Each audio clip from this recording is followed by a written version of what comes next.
Bienvenue sur le podcast du regroupement des jeunes conseillers du Québec.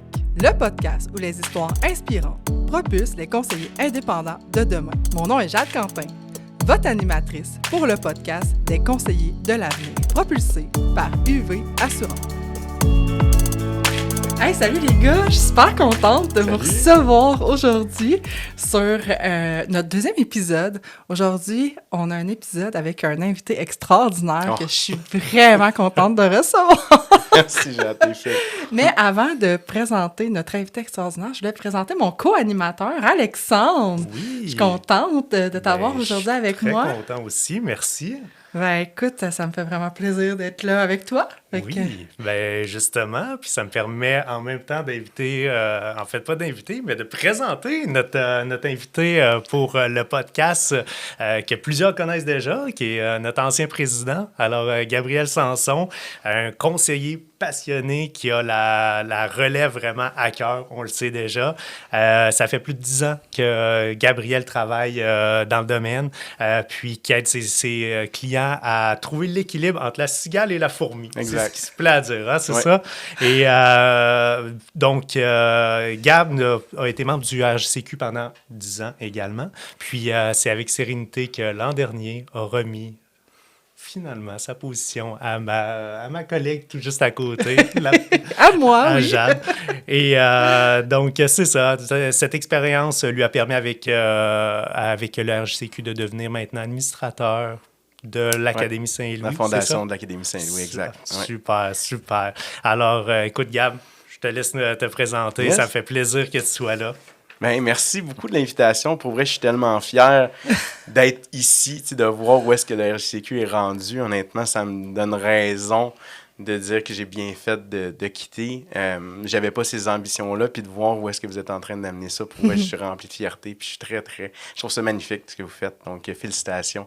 Tout le CA, principalement vous deux là, que j'ai en face de moi. Merci. Puis, je suis vraiment content de reparler de mon Tu expérience. nous as transmis ta passion en même temps. C'est Tu nous as gentil. permis d'être là sur le CA aussi. Tu sais, moi, je suis rentrée sur le CA, tu étais déjà là. Fait que... Puis, ben, Alex aussi, en fait, là. Fait que tu étais notre président. Fait que, écoute... Puis, tu sais, ça fait du bien de sentir que les gens sont passionnés, qu'on a du plaisir. Puis ça a toujours été ça à l'époque. Tu sais, oui, on veut le redonner à la relève, mais on veut faire ça dans le bonheur. Tu sais, on est bénévole. Puis vous c'est ce que vous transpiriez, vous autres aussi, comme moi, ce désir-là, mais toujours avec le sourire. Puis c'est ça, la bonhomie qu'on nous connaît pour... la passion. Exactement. Ouais. La passion, ça en prend, effectivement. Oui, ça en prend la passion. Ouais, tout à fait. Super, super. Fait que, Gab, j'aimerais ça que tu commences par nous parler un petit peu de comment tu as commencé dans le domaine. Oui. En fait, longue histoire courte, ma mère était conseillère à l'époque. Donc, moi, j'ai toujours été bercé dans les services financiers aussi. Puis, j'ai toujours été impressionné aussi par ma mère parce que elle a commencé dans les années 80. La finance, qui est de moins en moins, mais qui l'était beaucoup à l'époque, un milieu d'hommes. Mm-hmm. Donc, d'avoir une femme, petite blonde de 5 pieds 2 qui se lance dans le milieu, j'ai toujours été fasciné, puis j'ai beaucoup d'admiration pour elle. Donc, pour moi, ça a été un chemin naturel de m'aligner vers là. Puis, à l'université, je voulais pas commencer tout de suite avec elle parce que je voulais pas être le fils d'eux tout de suite en partant. Je voulais me faire ma propre expérience. Puis, à l'université, la Banque Scotia était venue faire une présentation. Puis là, j'avais jamais pensé être banquier de ma saine vie. Tu sais, encore là, le métier de banquier a déjà eu plus de noblesse qu'il en a aujourd'hui. Mais attends un peu, t'avais une sainte vie? OK, c'est ça. Ouais, OK. On dirait que je trouve une autre expression. C'est ça, j'aime vivre. C'est ça qui fait la beauté de notre domaine. On peut entièrement vivre. Exactement. Excuse-moi, donc, ben oui, la Banque Scotia. La Banque Scotia qui vient me voir, puis ça, j'avais jamais pensé être le métier de banquier. Puis là, ils nous parlaient des succursales à travers le monde. Ils ont des Scotia au Bahamas. C'est comme, wow! Let's go, je m'embarque là-dedans. Je passe des entrevues à Longueuil puis j'ai eu une job finalement à Longueuil à Banque Scotia. Ma femme, qui était ma blonde à l'époque, avait accepté de me suivre. Puis finalement, lorsque c'est devenu un peu plus concret, ça y tentait peut-être moins de déménager à Montréal. Donc, lover que je suis, puis aux grandes dames de mes parents, j'ai décidé de refuser le travail. Puis finalement, j'ai fait une entrevue à Banque Laurentienne. Puis c'est là que j'ai eu ma première job, en fait, à Banque Laurentienne sur Grande Allée. Donc, à 23 ans, à côté du Maurice, en face du Maurice, à côté du DAG. C'était tout qu'un milieu pour comment... Peut-être ça explique bien des affaires quand j'y repense, là. Mais... fait que ça a été mes premiers pas dans le monde de la finance. C'était particulier comme milieu parce que, je veux pas, tu sais, Grande Allée, c'est pas super facile pour aller chercher les jeunes familles, pour les hypothèques et tout. Fait que j'étais beaucoup des personnes âgées avec des certificats de placement garantis. Puis moi, j'ai commencé en 2008. Donc, février 2008, c'est l'année où j'ai commencé. Donc, la crise financière, j'étais responsable de rien parce que c'est pas moi qui ai fait des placements, mais quand même, ça m'a marqué au fer rouge, en fait, cette crise-là. Puis c'est comme ça, en fait, que j'ai débuté. Après ça, j'ai été transféré à Place de la Cité. Donc, où là, c'était beaucoup plus vivant comme environnement. C'était plus proche du liquor store. Exactement. Encore là, il y a une continuité là-dedans. Il fallait pas que la coupure soit trop grande quand même. Mais oui. Il fallait garder les repères. Mais c'est ça. Mais là, ça a ouvert mes horizons parce que là, la clientèle était plus diversifiée, l'équipe était plus grande et plus jeune. On est parti, tu sais, au début, quand j'ai commencé, c'était voici une liste de noms, appelle-les pour vendre des cartes de crédit. Puis je dis, je peux pas croire que j'ai fait un bac en administration pour me ramasser dans cette chaise-là. Puis il fallait juste persister un peu, puis persévérer. Puis au final, là, je suis arrivé dans une place où j'étais vraiment plus heureux. Donc, que ce soit des hypothèques, des comptes de banque, des placements. Donc, je touchais un petit peu à tout. Puis ça a vraiment été une très belle expérience. Puis après ça, ben là, j'ai eu la chance d'avoir un poste au niveau commercial. Au même moment où mon fils est né. Puis, finalement, j'ai pas eu le travail. Puis c'est à ce moment-là que j'ai regardé ma mère. Puis j'ai dit, tu sais, ça serait-tu le moment de faire le grand saut? Puis elle a dit oui, let's go. Fait que c'est en janvier 2013 là, que j'ai fait le saut dans l'autonomie. Donc, en devenant papa. Ouais. En fait, j'ai profité de mon congé de paternité, j'ai profité du congé je m'étais marié aussi à l'époque, fait que j'ai tout pris ce que je pouvais prendre de la banque, mais c'est surtout beaucoup d'expérience. Puis après ça, je suis parti en janvier 2013 là, pour rejoindre l'équipe de ma mère, puis commencer le merveilleux monde de l'indépendance et de l'autonomie. C'est vraiment super. Qu'est-ce que ça t'a apporté, tu penses, le milieu bancaire, comme quand tu as commencé comme indépendant? C'est une super bonne question. En fait, beaucoup de crédibilité par rapport au crédit. Tu sais, souvent, les conseillers, on a tendance à oublier un peu cette partie-là parce qu'on focus beaucoup sur le placement. Mais le crédit, tout le monde en a. Ouais. Tout le monde a des questions par rapport à ça. Puis souvent, on est meilleur pour augmenter notre crédit que notre actif. Fait que cette partie-là m'a permis, justement, lors des premières rencontres avec les clients de ma mère, de me spécialiser puis justement d'avoir des points qu'elle ne pouvait pas avoir. Fait que ça m'a donné une crédibilité qui était super le fun puis qui a été très complémentaire avec l'enseignement que ma mère avait fait avec les clients au fil des années. Fait que ça m'a appris ça. Ça m'a appris aussi pourquoi je voulais devenir indépendant, d'avoir un patron. Puis j'en ai eu quelques-uns, des bons, des moins bons. Puis c'est comme ça que tu comprends c'est quoi l'avantage d'être ton propre boss. Avoir eu ma mère tout de suite en partant, j'aurais pas compris les choix qu'elle avait faits, mais là, ça m'a vraiment compris de faire « OK, wow, je comprends pourquoi c'est le fun. » Puis c'est dangereux aussi en même temps, on va se le dire, on pourra s'en parler plus tard. mais d'avoir vu des gens qui étaient peut-être pas assis à la bonne chaise, qui essayaient de gérer des employés de diverses manières, à un moment donné, j'ai fait, OK, moi, je serais capable de... J'étais assez autonome, j'étais assez motivé pour faire ça tout seul. Puis ça m'a fait comprendre bien des choses. Fait que la banque a été une belle porte d'entrée pour me faire comprendre tout ça. Ouais, puis je suppose que le fait aussi d'avoir vécu toutes ces choses-là, ben ça t'a apporté des outils aussi en devenant, toi, un peu indépendant ou autonome. Je suis devenu très conforme. Tu sais, on parle souvent de la conformité, mais les banques, c'est un autre niveau. Fait que, du moment que j'étais arrivé au niveau de l'indépendance, moi, tu sais, il y a bien des affaires que je trouvais trop lousses. Fait que rapidement, tu sais, je suis resté proche des profils d'investisseurs. C'était super important pour moi, le pourcentage. Fait que ça m'a suivi, puis je faisais des aides-mémoires dans les dossiers. Fait que ça m'a quand même donné une belle structure de gestion de clientèle, puis gestion des dossiers. Puis, au final, je regrette vraiment pas ce passage-là parce que quand les clients me parlaient, ils voyaient que je n'étais pas juste le fils d'eux, que j'avais fait mon expérience avant. Puis ça m'a fait comprendre aussi contre qui on se battait un peu. Parce que moi, j'ai toujours considéré que ce n'est pas les conseillers indépendants qui se battent entre eux autres, c'est davantage nous contre les banques. Mm-hmm. Fait que là, en ayant été de ce côté-là, mais je voyais un peu c'est quoi un conseiller bancaire. Tu sais, un conseiller bancaire, souvent, c'est quelqu'un qui veut pas rester conseiller bancaire. Il veut augmenter, c'est-à-dire il veut devenir directeur, il veut monter les échelons, puis c'est tout à fait normal. Mais pour le client, lui, il se retrouve orphelin aux 2-3 ans. Donc, nous, quand on parle du fait qu'on va être là pendant 10, 15, 20, 30, 35 ans, mais c'est sûr que ça a une valeur extraordinaire en l'ayant vécu avant, mais j'étais capable de leur expliquer ça puis de leur dire, voilà la chance que vous avez en travaillant avec moi. Premièrement, je ne fais pas 1000 choses, j'en fais 2, de l'assurance puis du placement, puis vous allez m'avoir pendant les 30 prochaines années. Fait que rapidement, il y a une confiance qui se bâtit comme ça. Puis tu avais quand même, en 2013, tu avais quand même, tu avais une bonne expérience de vie déjà aussi, tu n'avais pas, 25, J'avais 28 ans. OK. Oui, j'avais 28 ans à l'époque. Fait que, déjà, ça a un peu plus de crédibilité peu que, pareil, qu'à 22, mettons, aussi, là. Fait que, tes clients comprennent que, tu vas probablement faire ça. Tu as 5 ans dans le bancaire, là, tu as pris le choix de t'en venir entrepreneur en service financier, finalement. Là, exact. Mais encore là, la transition. Puis l'autre chose, c'est que si ma mère n'avait pas été là, probablement que je serais encore banquier aujourd'hui. Parce qu'ils nous tiennent, les avantages sociaux et tout, c'est quand le fonds de pension, fait que il y a énormément de choses qui font en sorte que c'est confortable d'être banquier. Ben oui.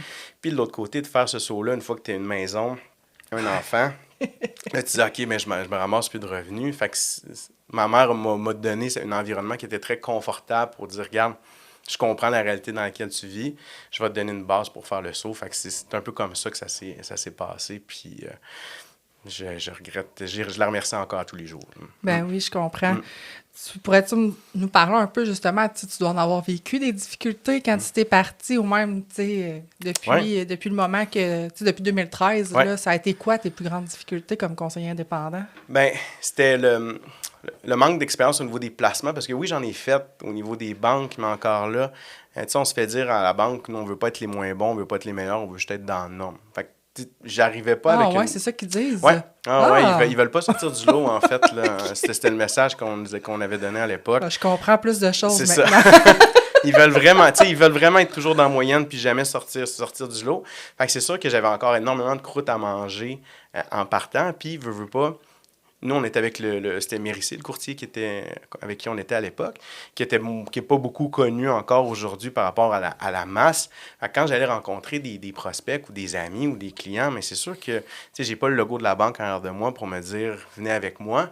Fait qu'il y a des fois où j'ai échappé des relations puis des clients, que ce soit un manque de préparation ou un manque d'expérience. Fait que ça a été peut-être un petit peu plus difficile en partant.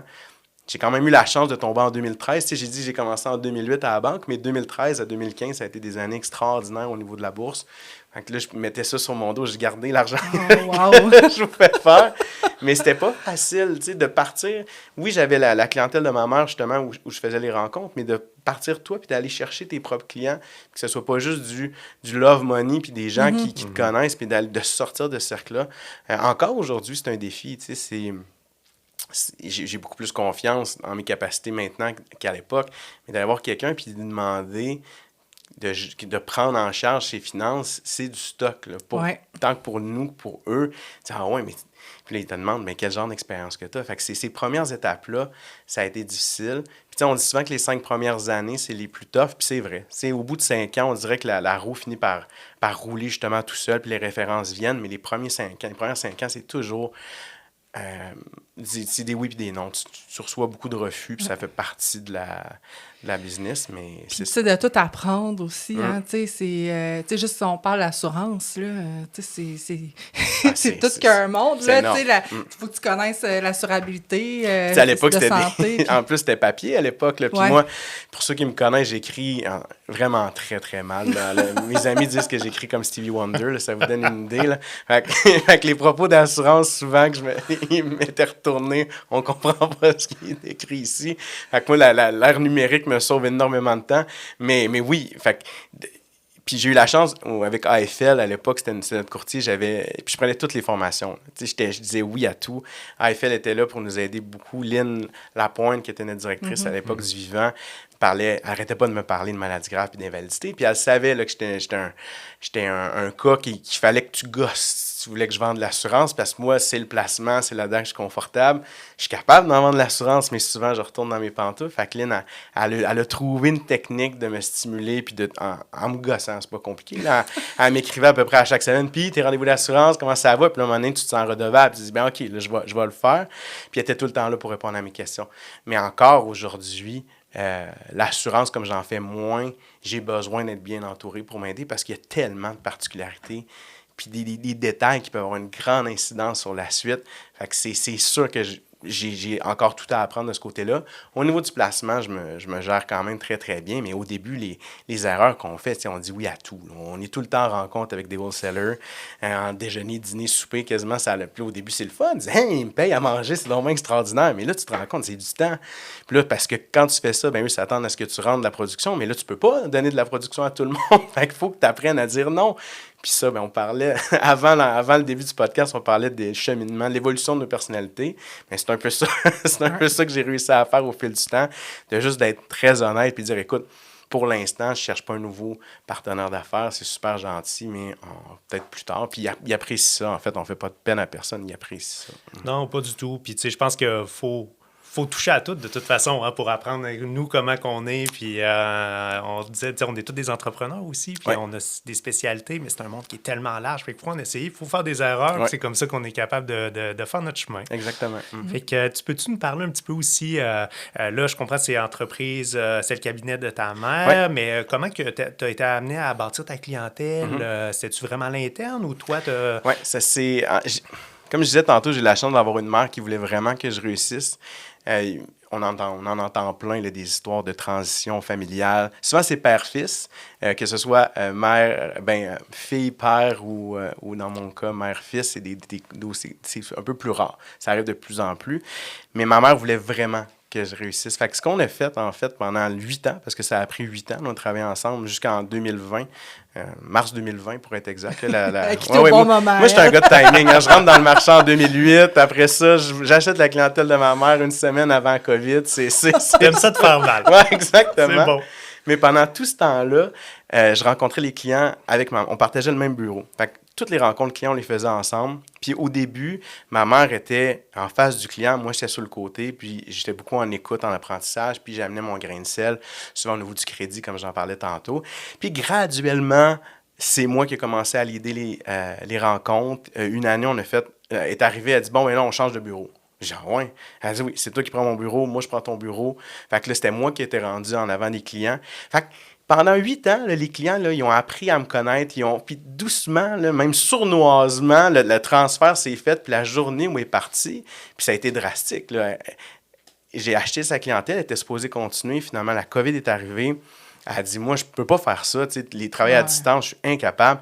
Fait que c'est moi qui ai fait le suivi à partir de ce moment-là. Puis les clients étaient prêts, puis ils étaient comme c'était l'affaire la plus naturelle au monde de faire affaire avec moi. Fait que ça a vraiment été une super belle transition. Pour répondre à ta question par rapport à ma clientèle à moi, mais j'ai passé beaucoup de temps à développer la clientèle de ma mère. Fait que je te dirais que je le fais plus maintenant que jamais au niveau de développer ma propre clientèle, parce que les premières années, j'ai pas fait énormément d'événements où je sortais puis je donnais ma carte, puis ça me ressemblait plus ou moins. Puis là, c'était beaucoup des références. Puis je pense que les clients, quand ils ont vu que moi, j'étais rendu avec ma mère, bien, eux, ils ont comme été prêts à nous référer davantage parce qu'ils voyaient qu'il y avait la jeunesse, la relève. Ouais. Fait que ça, c'est vraiment, on m'a dit, tu sais, je chassais dans le zoo. Au lieu de... C'est un de mes premiers boss qui m'avait dit ça, tu sais, chasse dans le zoo au lieu de chasser dans la forêt. Le zoo étant ta clientèle, c'est beaucoup plus facile de développer de l'interne que de l'externe. Fait que c'est vraiment plus comme ça que ça s'est fait au niveau du développement de la clientèle. Fait que ça a été de prendre soin puis de s'assurer que cette base-là était solide avant de commencer à rentrer des nouveaux clients. Oui, vraiment très cool. Mais aujourd'hui, tu fais quoi justement pour développer ta clientèle? Parce que là, depuis tantôt, tu dis que là, il fallu que tu changes, que tu sais.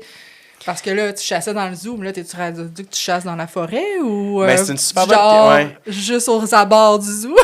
C'est une bonne question.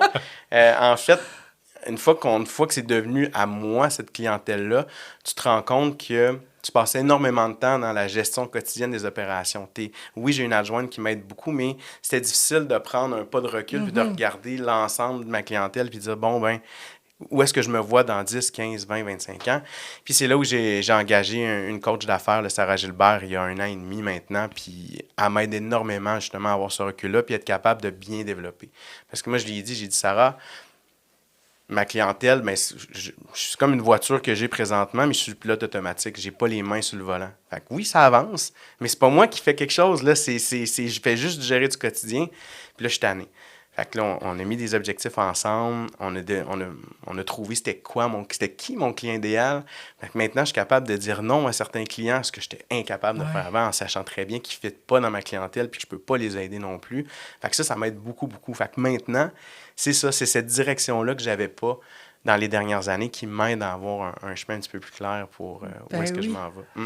C'est très cool. Puis, tu sais, dans le fond, tu réussissais bien, là. Oui, avant, absolument. C'est ça qui est beau, là. Tu réussissais bien. C'est juste qu'à un moment donné, tu as voulu sortir de ta zone de confort puis de te dire, OK, what's next? Qu'est-ce que je peux faire pour aller chercher le prochain niveau, j'imagine, là? Oui, bien, j'ai un sentiment de responsabilité. Tu sais, j'ai eu la chance d'avoir ce cadeau-là de la clientèle que ma mère a léguée. Je veux dire, je me dois de l'amener ça ailleurs, tu sais, de la rendre fière puis de dire, regarde ce que j'ai réussi à faire avec ce que tu as commencé à bâtir.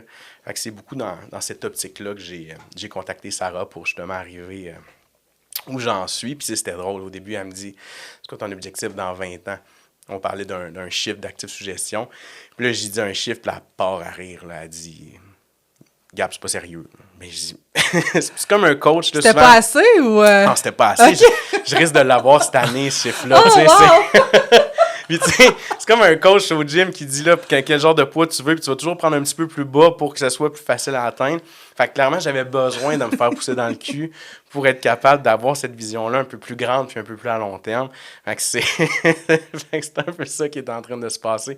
Fait que c'est bien le fun. Ouais. Faut-tu que tu mettes les bouchées doubles pour atteindre ces objectifs-là, mais avec le travail de Sarah puis les nouvelles c'est vraiment de mieux travailler. Ouais, c'est vraiment mieux de travailler, de travailler davantage en synergie aussi avec mon adjointe. Souvent, j'avais tendance à faire trop de choses, moi, qu'elle aurait pu faire. Puis pas parce que j'avais pas confiance, mais parce que j'étais habitué de le faire. T'sais. Fait que ça, c'est du changement, vraiment plus de processus puis d'organisationnel qui fait en sorte qu'au final, tu réussis à faire des plus grandes choses, mais pas en plus de temps. Parce que, Alexandre l'a dit en entrée de jeu, moi, l'équilibre entre la cigale et la fourmi, c'est super important. C'est comme ça que je me définis comme conseiller, puis c'est comme ça que je veux que mes clients vivent. Mais il faut que je vive comme ça aussi. Il faut que je sois conséquent. Fait que moi, le vivre maintenant est très, très important. Fait que je ne me tuerai pas au travail. Je veux passer du temps avec mes enfants. Mon gars, il a 12 ans, ma fille a 9 ans. C'est là, il y a des belles années devant nous. Fait que je veux avoir le temps de passer vraiment du moment de qualité avec eux, tout en travaillant. Fait que c'est de trouver cet équilibre-là, qui n'est pas tout le temps parfait, mais j'ai toujours quand même ça en arrière de la tête. Tu penses que tu réussis? Ouais, tu réussis bien quand même? Je pense que oui. Ouais. Je pense que oui. Puis c'est drôle ce que j'ai dit à Sarah au début quand on a commencé. Je pense que j'avais perdu l'équilibre. Mais j'ai passé trop de temps familial. C'est rare qu'on attend ça. OK, c'était l'inverse, ça. Ouais. Ben, le fait d'avoir ma mère en backup pendant des années était là pour s'occuper de la clientèle si moi, je n'étais pas là. Les jeunes enfants, ma femme est enseignante. Fait que pendant 10 mois par année, elle est plus ou moins disponible. Fait que plus souvent qu'autrement, mais moi, j'ai pris du temps pour être avec eux, que ce soit quand ils étaient malades et ci pis ça. Mais c'est un beau cadeau, là. La petite enfance, ça passe tellement vite, là. C'est ce que je me dis aussi, mais là, je suis comme, ils vieillissent, j'ai de plus en plus de temps. Fait que j'ai dit, OK, là, je peux reprendre ce temps-là puis remettre du temps sur l'entreprise. Fait que le timing est quand même beau dans tout ça. Puis là, les enfants comprennent plus. J'ai pas peur qu'ils mettent le feu si je les laisse tout seul à la maison. C'est des belles choses qui se produisent présentement. J'envoie un message d'espoir à tous les parents de jeunes enfants. Merci. Oui, ça va changer éventuellement. C'est sûr que c'est pas évident, là, mais en même temps, c'est beau de t'entendre en parler. Vraiment.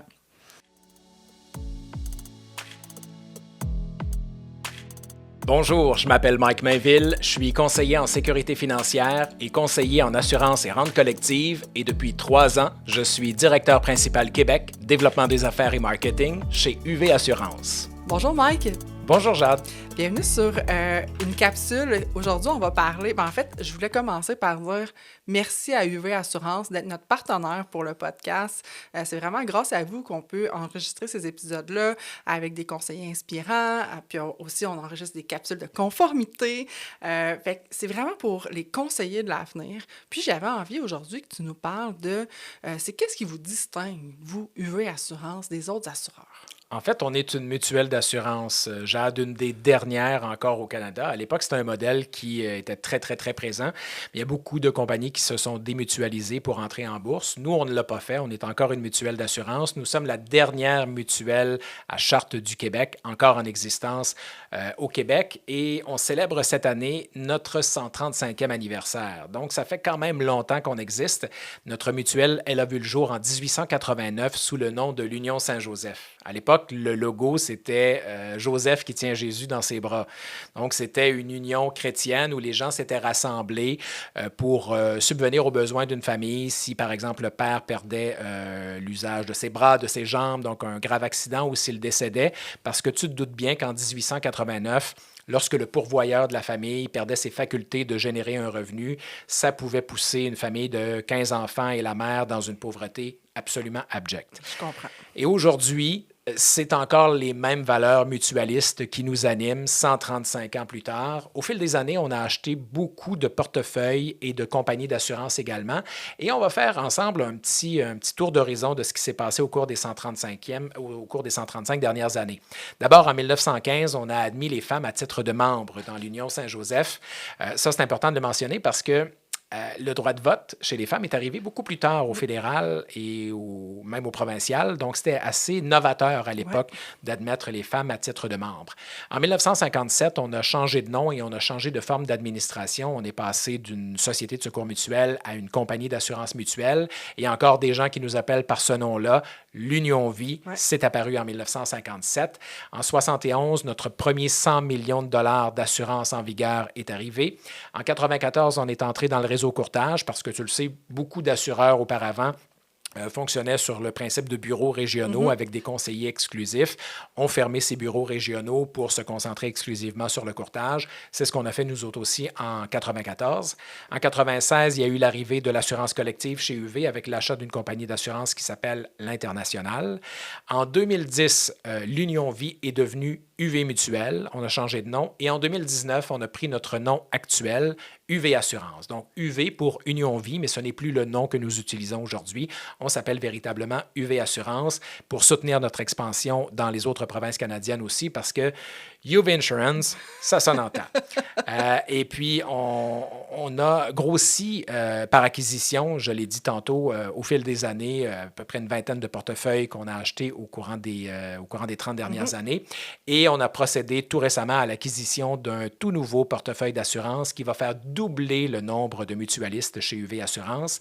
On va passer de 330 000 mutualistes à plus de 600 000 mutualistes avec l'achat de ce portefeuille de BMO Assurance qui sera intégré dans nos systèmes au courant de l'année. Alors, c'est un petit peu l'histoire d'UV Assurance. Wow, c'est une belle distinction. Ben, merci beaucoup. J'en ai vraiment appris davantage sur l'histoire et qu'est-ce qui vous distingue UV Assurance. Ça fait plaisir.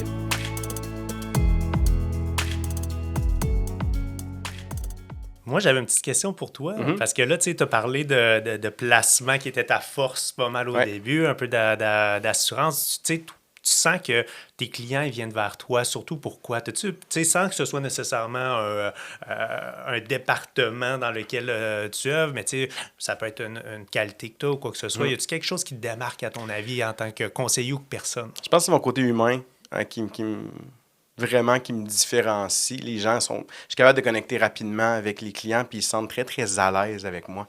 C'est pas rare qu'on va parler de tout et de rien, puis de la partie business va prendre peut-être pas assez de temps dans certaines rencontres, mais il y a ça qui est le fun. T'sais, ils me font confiance, je suis accessible, puis on va se le dire maintenant, de donner un service à la clientèle, je vais dire de qualité, ça fait des wow. Il y en a de moins en moins, cette accessibilité-là, puis juste de répondre au téléphone, puis de donner des réponses rapides et efficaces, ça fait un gros wow. Mais c'est beaucoup pour moi. Puis c'est un peu ce que, pas que j'essaie de travailler, mais que j'essaie de complémenter avec, là, cette partie-là, je vais dire, est réglée. Là, c'est d'amener un peu plus de concret, donc d'amener Vraiment que ce soit là, je travaille sur un plan financier, mais physique, là, que je veux remettre aux clients. Parce qu'ils se sentent bien, mais c'est d'avoir justement le 5% qui manque. Fait que c'est beaucoup, beaucoup là-dessus que je travaille pour être plus complet encore comme conseiller. Tu rencontres principalement tes clients en personne ou en virtuel? C'est encore moitié-moitié. Moitié-moitié. Oui, ok, c'est encore Pour remettre moitié-moitié. des documents, il faut que tu les rencontres en vrai, évidemment. Oui, c'est encore là. moitié-moitié. Au niveau de la génération aussi, là, les jeunes clients, ils aiment ça quand même, le faire par Zoom. Puis moi, je suis super à l'aise maintenant. Je me suis enfin équipé d'un bureau à la maison dans le sens du monde. Puis ça aussi, tu te rends compte que quand tu es tout le temps dans l'opérationnel, tu te rends pas compte des fois que tu es juste mal équipé. Puis j'ai travaillé avec un portable pendant des années là, avant d'avoir un écran. C'est terrible. Là. Je peux pas croire que j'ai fait ça. À ce temps que tu goûtes à ça, tu reviendrais mais pas en non! arrière. Fait que là, j'ai dit, t'as peu, pourquoi je fais pas ça à la maison? Puis là, maintenant, ça fait en sorte, si je disais que j'avais plus de temps, mais là, j'aime plus travailler à la maison parce que je suis bien équipé. Je suis un gars qui est zéro manuel, mais mon beau-père m'a tout le temps dit, c'est avec des bons outils, tu vas être capable de faire des belles choses. Puis là, clairement, j'avais une lacune en termes d'outils. Fait que là, je me suis équipé dans le sens du monde, fait que ça fait en sorte que mes rencontres à distance sont plus efficace, plus professionnel. Puis quand je suis en personne, on a des beaux bureaux, puis je suis très, très fier qu'ils viennent me voir. Puis des fois, surtout les premières rencontres, j'aime ça qu'ils viennent me voir au bureau. C'est important, je suis fier de l'endroit où je travaille, puis ça donne une couche de professionnalisme aussi, puis de crédibilité sur mon côté autonome. Fait que quand ils viennent, ils font comme, OK, tu sais, Gabriel, il est établi, il n'est pas là pour partir, tu vois qu'il est à la bonne place. Fait que c'est pour ça que c'est important qu'ils viennent me voir de temps en temps, mais c'est encore moitié-moitié à peu près pour là. Ouais. Ah, c'est ça, tu sais, j'aime ça savoir, tu sais, un peu quel genre de pratique le monde a, parce que des fois, le monde me dit, tu te rends compte encore des clients en vrai, puis des fois, on a l'impression que c'est comme rendu... on le fait-tu, on fait-tu la bonne affaire? Mais tu sais, ton côté humain t'apporte justement ça, tu sais, de pouvoir dire, OK, j'aime ça les rencontrer en vrai, sentir l'énergie qui passe entre les gens, mais on la sent quand même en virtuel, là, tu sais. Mais ça reste que la proximité. Souvent le virtuel va être beaucoup plus efficace. Fait que c'est-à-dire, quand ça va être des sujets qui ne méritent pas justement une rencontre en personne, souvent le virtuel va être le fun parce qu'il y a un début, il y a une fin, puis il y a beaucoup moins de flafla. Ouais.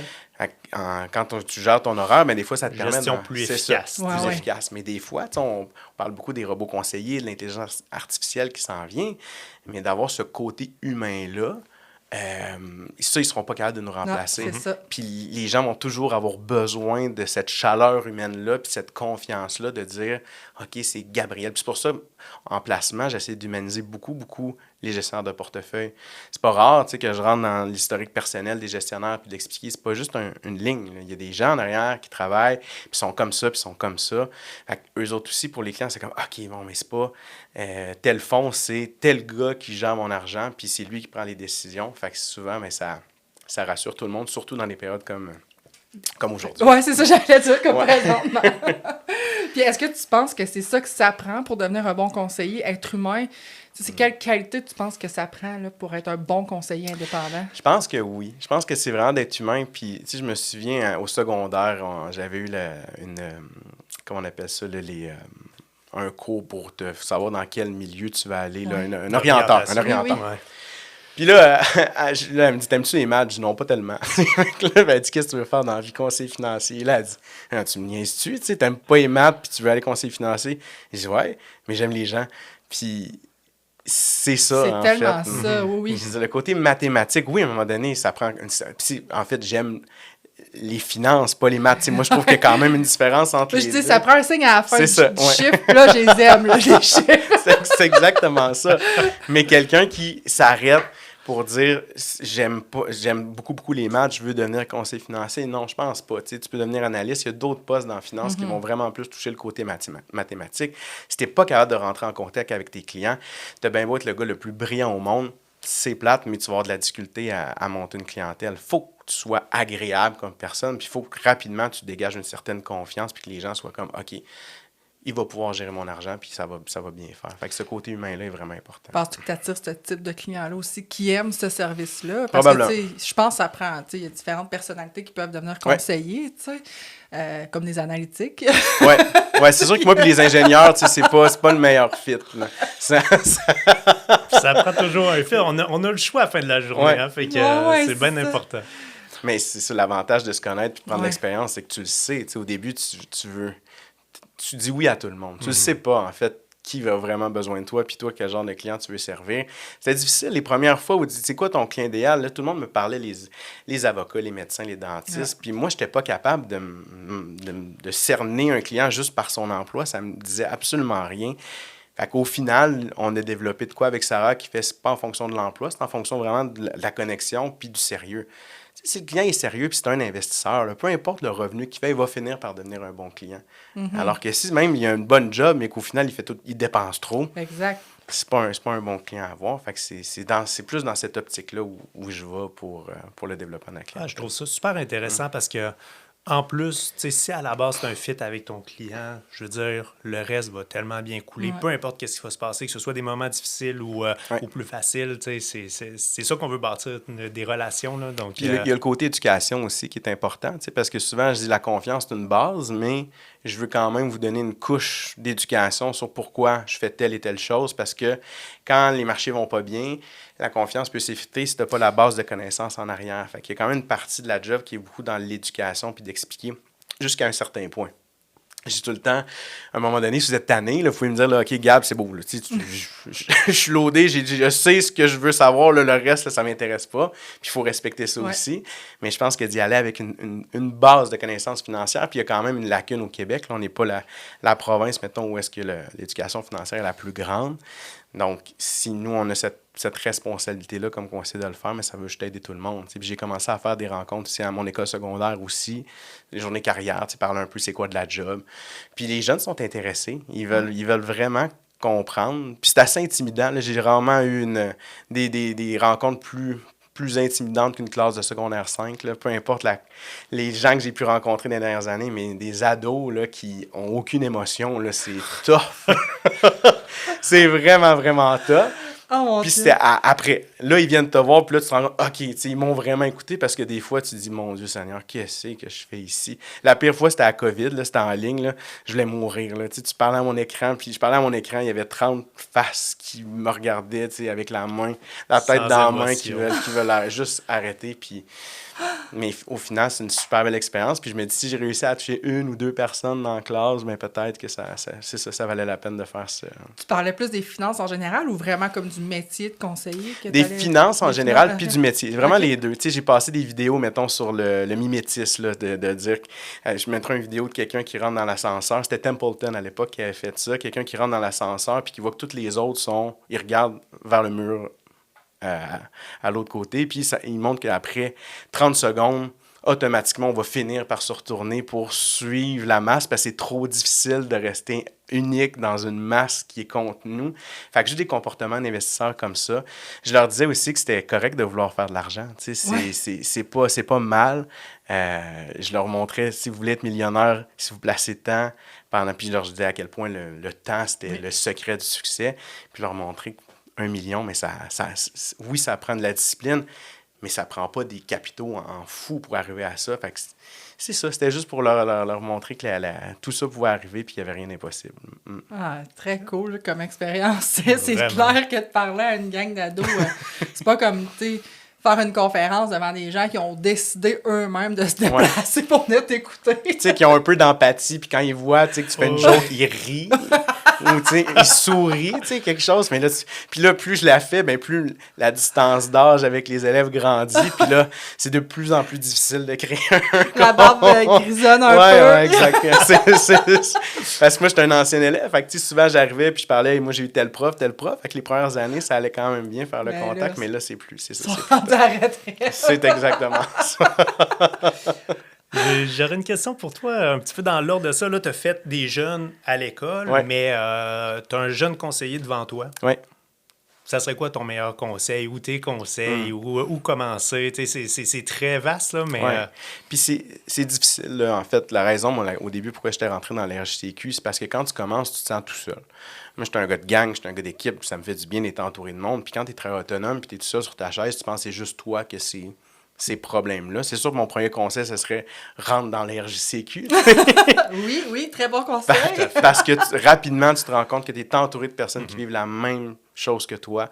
Puis tu peux partager puis avoir des réponses Puis comme je disais tantôt, on n'est pas des compétiteurs, on est vraiment plus des collègues. Fait que tout le monde est super à l'aise de partager là-dessus. Sinon, de trouver un mentor, d'essayer de trouver quelqu'un.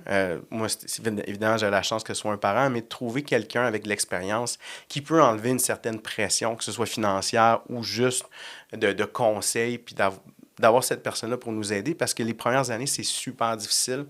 Oui, c'est monétairement, c'est le gros enjeu quand on commence. Là, il faut être capable de payer l'épicerie puis le loyer.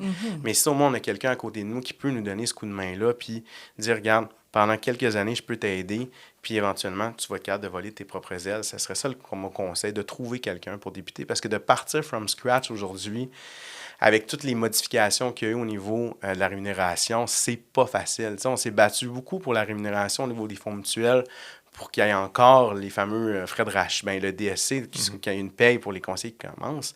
Puis moi, je disais tout le temps, c'est pas pour les conseillers d'expérience, on n'en a pas besoin de ça, mais quand tu commences, ça fait toute la différence du monde. Là, vous forcez les gens à aller vers des types de produits qui, des fois, ne sont pas adaptés, juste parce que la rémunération, fait que vous allez contre ce que vous voulez faire, c'est-à-dire d'aider le client, au final, vous allez le nuire, parce que le conseiller, mais il n'a pas le choix, il faut qu'il vive. Fait que je sais qu'on ne peut pas revenir en arrière de ce côté-là, mais c'est sûr que la rémunération des conseillers, c'est un enjeu. Si on veut une relève, il faut qu'ils soient capables de vivre. On ne peut pas faire ça à 3 jobs parce que si tu ne te dédies pas à temps plein à ce travail-là, tu ne réussiras pas.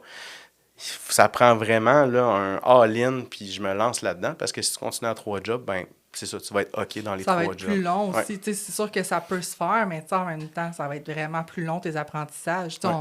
On en parlait dans le premier épisode. C'est tellement de connaissances, il y a tellement de choses à savoir. Quand tu commences comme conseiller, que ce soit justement la rémunération, les compagnies d'assurance, les produits, la structure de l'industrie. Fait que c'est tellement tough. Là, mais c'est le rôle des cabinets aussi. On ne veut pas les agents généraux puis les courtiers. C'est eux qui ont besoin de relève aussi. Fait qu'il faut qu'ils donnent un support pour aider les jeunes à aller dans la bonne direction, leur donner tous les outils, puis que ce soit de l'équipement, leur donner des... Je sais qu'il y en a quelques-uns qui le donnent les premières années. Certains qui ont un allègement, si tu veux, des dépenses pour leur donner une chance. Fait qu'ils ont leur part de responsabilité, puis je pense qu'ils sont au courant de ce côté-là aussi, parce que si on n'a pas de relève, ben eux, ils n'existeront pas non plus éventuellement. Fait qu'il faut... Tout le monde, il faut qu'ils se mettent dans ce mode-là d'aider la relève si on veut continuer à rester indépendant, puis que tout le monde n'aille pas dans les banques. Ben oui, c'est ça.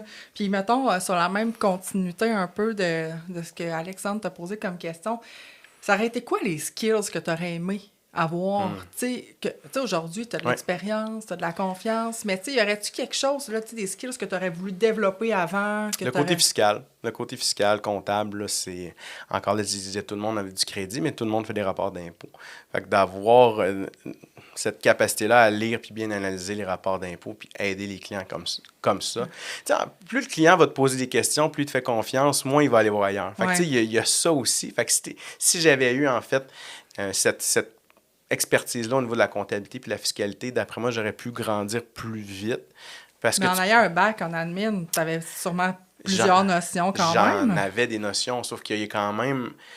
Tu sais, souvent à l'université, tu apprends à travailler, mais tu apprends... ce que tu vas apprendre, tu vas l'oublier aussi.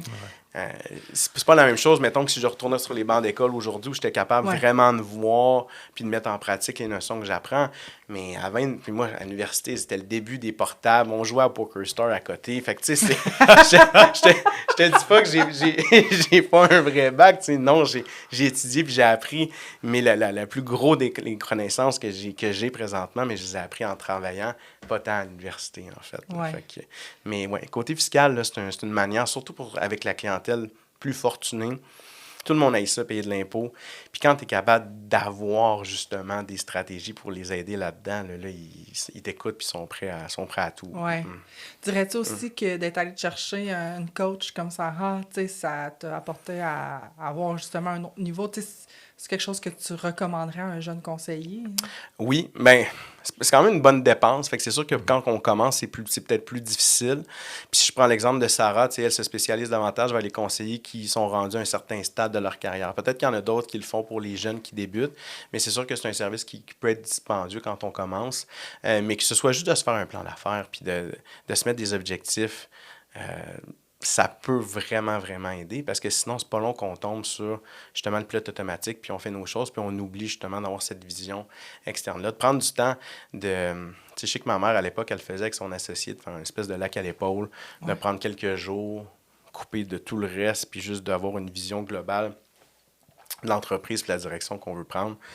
C'est une manière de faire ça qui peut aider justement à être très motivé pour la suite. Oui, de se projeter dans le futur, là, tu sais, faire l'exercice de où est-ce que tu te vois. Tu sais, je sais bien que nous, avec mon frère, on l'a fait aussi, là, tu sais, de se projeter dans le futur, tu sais, de se dire qu'est-ce que je veux comme clientèle, avec qui je veux travailler ultimement. Oui. Fait que, tu sais, je pense que ça l'aide beaucoup, tu sais, de mettre ses énergies à la bonne place, là, finalement, là. Ah, vraiment. Puis moi, pour avoir fait l'exercice récemment, c'est facile, là, ça va tellement vite, notre job, on le sait. Là, on peut travailler 24 heures là, si on veut. Là, fait que c'est facile de se perdre là-dedans. Fait que de prendre un petit pas de recul, de voir, de mettre des échéanciers clairs, puis de voir, je pense que c'est la meilleure chose à faire pour vraiment savoir où est-ce qu'on s'en va. Là. Ah oui. Tu sais, je parlais du service tantôt, puis oui, il est important, mais je veux pas, les clients ne s'attendent pas non plus à une réponse automatiquement quand ils envoient un courriel ou ils appellent. Fait qu'il faut quand même se parler aussi comme conseiller, dire attends un peu, là. Ça, je peux le faire un peu plus tard. Puis, parce que moi, j'ai tendance, souvent, quand j'ai de quoi, ça embarque sa liste de priorités, puis je veux le faire tout de suite. Mais au final, ça va me nuire sur d'autres projets un peu plus larges. Fait que justement, d'être capable de dire, OK, mais il va être capable d'attendre. Fait juste lui dire que oui, j'ai bien pris ton message, puis je te reviens plus tard. Fait qu'il faut aussi se parler, puis d'être capable de gérer, cette liste de priorités-là, parce que sinon, on y arrive juste pas. Ben non, c'est ça. Mais juste d'avoir une réponse, de dire à ton client, écoute, regarde, j'ai pris en note ta question, tu sais, parce que même nous, des fois, avec les MGA, tu sais, personnellement, si on reçoit pas mon courriel ou on me dit pas que, tu sais, si j'attends 2-3 jours, je suis comme... Voilà, c'est sûr qu'on parlait des personnalités, là. Moi, je m'attends à avoir des réponses rapidement. Mais tu sais, ça reste que si tu me réponds, hey, j'ai eu ta question, je te reviens dans quelques jours. Là, tu te sens moins seul, là, tu sais, fait que tu te à peu près en main. C'est nous qui créons les attentes aussi, là. Puis c'est pas mauvais, justement, tu sais, comme tu dis, d'avoir une communication qui est claire, mais à la fin de la journée, si on répond tout le temps, ben, c'est sûr que tu crées toi-même ce propre Absolument. Ça, fait que, Absolument. Oui, ça fait un wow, mais c'est un wow qui est difficile à gérer sur le long terme. Vraiment. What's next pour Gab? C'est vraiment trippant ce qui s'en vient. Là, je suis dans un mode vraiment de... Je vais amener le cabinet ailleurs. Fait que là, j'ai rencontré une compagnie pour la gestion de marque. Je revois mes processus. Je veux vraiment devenir encore plus sharp sur l'expérience client, sur la valeur. Comme je disais à Sarah, j'ai dit, moi, ça me fait plaisir de te payer parce que je vois exactement la valeur que tu m'amènes. Je veux que les clients... Souvent, ils vont le savoir, mais c'est de l'intrinsèque. Ils ne sont pas capables de dire « Gabriel, il m'a amené tant de valeur pour telle chose. » Fait que là, je veux vraiment amener un fine-tuning au niveau du processus client, que ce soit l'accueil du client, la rencontre client, l'après-rencontre, pour que vraiment il y ait un engagement, puis le client se sente entouré là, tout le temps, puis qu'il soit fier de faire affaire avec moi. Puis je pense que ça passe justement par l'image globale de marque. Puis c'est là-dessus que je veux mettre mon temps et mon énergie pour les prochaines années. Peut-être agrandir l'équipe. Ça restera à voir, mais c'est sûr que, comme je disais, moi, je suis un gars d'équipe, puis j'aimerais ça, être capable de trouver quelqu'un. Là, mes enfants sont encore jeunes, fait que ils vont peut-être vouloir prendre la relève éventuellement, mais d'ici là, c'est sûr que j'aimerais ça, peut-être trouver quelqu'un avec qui le courant passe, puis d'être capable de travailler, puis de développer ça ensemble, ça serait super le fun, mais c'est ça, les prochaines étapes. Ouais, Penses-tu qu'ils ont la personnalité pour date? Ouais. En fait, ils sont très complémentaires, les deux. Mon gars, au niveau social, me ressemble beaucoup. Ma fille est beaucoup plus organisée que moi, un peu plus comme ma fille, comme ma blonde, c'est-à-dire, fait que je pense que les deux ensemble pourraient être une bonne équipe pour la relève, mais... Il y a du potentiel. Ouais, il y a vraiment du potentiel, mais ça sera leur choix. Là. Moi, tu sais, oui. Ma mère m'a jamais demandé de prendre sa relève. C'est moi, naturellement, au secondaire, que je la voyais aller. Puis j'étais secondaire, comme... c'est fou, hein? J'étais le seul, tu sais, qui était en technique administrative. Tout le monde était allé en sciences pro, sciences humaines. Moi, j'ai dit, garde, c'est l'admin parce que je veux prendre la relève. En sachant pas très, très bien ce qu'elle faisait non plus. Je sais juste qu'elle était pas là au mois de février, puis... Fait que c'était très, très vague, mais je me dis, garde, elle a l'air d'aimer ça, puis j'étais bien fier d'elle. Fait que c'est ça, c'est comme ça que ça s'est passé. Tant mieux. Tu as une autre question que tu aurais aimé ça poser à la gamme?